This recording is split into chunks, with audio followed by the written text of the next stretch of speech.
Apa kabar semuanya? Selamat ketemu kembali dalam pelajaran Bahasa Indonesia. Tentunya dengan Ibu Nevilia Septiva.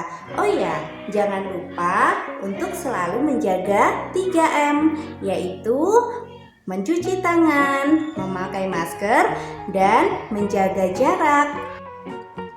Seperti biasanya, sebelum memulai pelajaran, siapkan alat tulis. Kemudian jangan lupa untuk mengisi absen di Google Form. Anak-anak, sebelum belajar, ada baiknya kita berdoa menurut agama dan kepercayaan masing-masing agar pembelajaran kita hari ini berjalan lancar dan ilmu yang Ibu sampaikan kepada kalian nantinya akan bermanfaat. Berdoa mulai. Selesai. Selamat datang kembali anak-anak. Pada hari ini kita akan membahas mengenai teks persuasi. Ada beberapa kompetensi dasar yang akan kita pelajari dalam teks persuasi. Antara lain, pertama, mengidentifikasi permasalahan aktual teks persuasi. Kedua, menyimpulkan permasalahan aktual teks persuasi. Ketiga, menelaah struktur dan kebahasaan teks persuasi.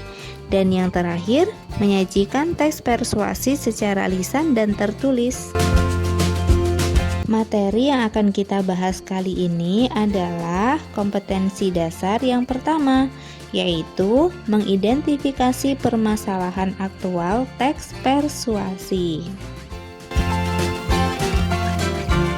Adapun tujuan pembelajaran hari ini adalah setelah mempelajari materi pada hari ini, kalian diharapkan mampu menelaah saran, ajakan, arah, dan pertimbangan atas permasalahan aktual dari teks persuasi yang akan kalian dengar dan baca. Siapakah yang masih ingat dengan kata persuasi? Baiklah, untuk mengingatkan kalian apa itu kata persuasi, coba deh kalian perhatikan gambar di bawah ini. Yuk, benar sekali. Gambar di bawah ini merupakan gambar dari iklan, slogan, dan poster seperti yang sudah pernah kita pelajari kemarin ya. Seperti yang kita ketahui bersama bahwa iklan, slogan, dan poster itu mengandung kata-kata yang bersifat persuasi. Sekarang kalian perhatikan 3 gambar di bawah ini untuk menyimpulkan pengertian dari teks persuasi. Gambar yang pertama itu menyimpulkan bahwa teks persuasi bersifat membujuk secara halus agar orang lain percaya kepada kita. Kemudian, gambar yang kedua menyimpulkan pengertian bahwa teks persuasi bersifat ajakan atau larangan. Gambar yang ketiga menyimpulkan bahwa teks persuasi adalah teks yang berisi saran kepada orang lain. Jadi, definisi dari teks persuasi adalah teks persuasi merupakan teks yang bersifat ajakan, larangan, atau saran yang membuat pembaca atau pendengar memiliki pemikiran yang sama mengenai suatu hal. Jadi, bagaimana anak-anak? Sekarang apakah kalian sudah paham atau belum mengenai teks persuasi? Nah, sekarang kita akan belajar bagaimana cara menemukan ajakan dalam teks persuasi. Perhatikanlah teks persuasi di bawah ini. Setelah kalian memperhatikan kutipan teks persuasi tersebut dengan seksama, di manakah letak kutipan ajakan dalam teks persuasi tersebut? Ya, benar sekali.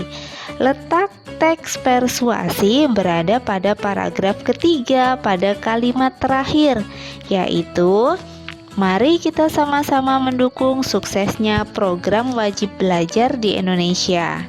Kenapa ini disebut kalimat persuasi? Nah, di sini ada ciri kata ajakan, yaitu mari. Bagaimana? Apakah kalian sudah semakin paham dengan teks persuasi?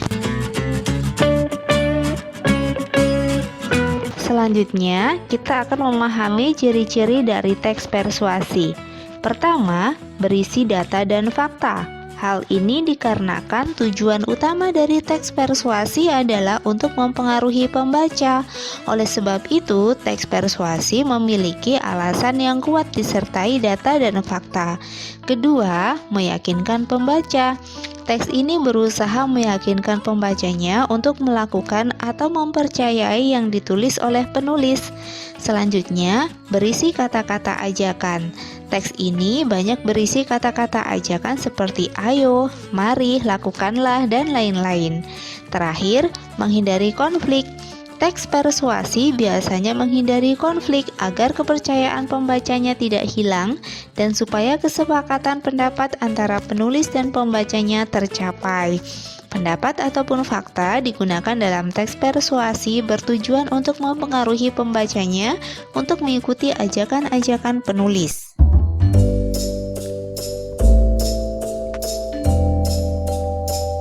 Jenis-jenis teks persuasi. 1. Persuasi propaganda. Biasanya mengiring pembaca atau pendengar terhadap opini tertentu. Kedua, persuasi politik. Biasanya berusaha mengajak pembacanya atau pendengar untuk memilih partai atau pemimpin dalam kegiatan kampanye politik. 3. Persuasi advertensi. Merupakan teks yang berusaha membujuk pembaca atau penontonnya untuk membeli barang atau jasa yang ditawarkan. 4. Persuasi pendidikan, yaitu teks persuasi yang berusaha agar pembacanya mengikuti atau mempelajari dan bersikap seperti pendidikan yang tengah diberikan. Nah, apa sih tujuan dari teks persuasif? Teks persuasif memiliki tujuan untuk meyakinkan pembaca bahwa ide, gagasan, ataupun pendapat di dalam teks adalah benar dan terbukti, dan juga melaksanakan apa yang menjadi ajakan dari ide tersebut. Baiklah anak-anak, sekarang kita berlatih sekali lagi untuk menemukan ajakan dalam teks persuasif. Perhatikanlah cuplikan teks berikut ini. Nah, dalam teks tersebut terdapat bujukan atau himbauan. Perhatikanlah kalimat terakhir dalam teks tersebut. Penulis menghimbau kepada masyarakat untuk berhati-hati terhadap oknum yang meminta sumbangan dengan mengatasnamakan korban bencana alam.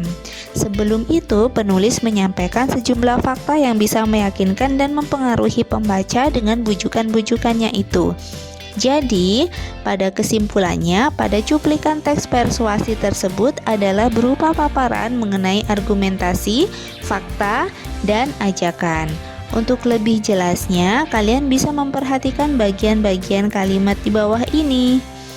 Mana bagian yang termasuk dalam argumentasi, fakta, dan ajakan?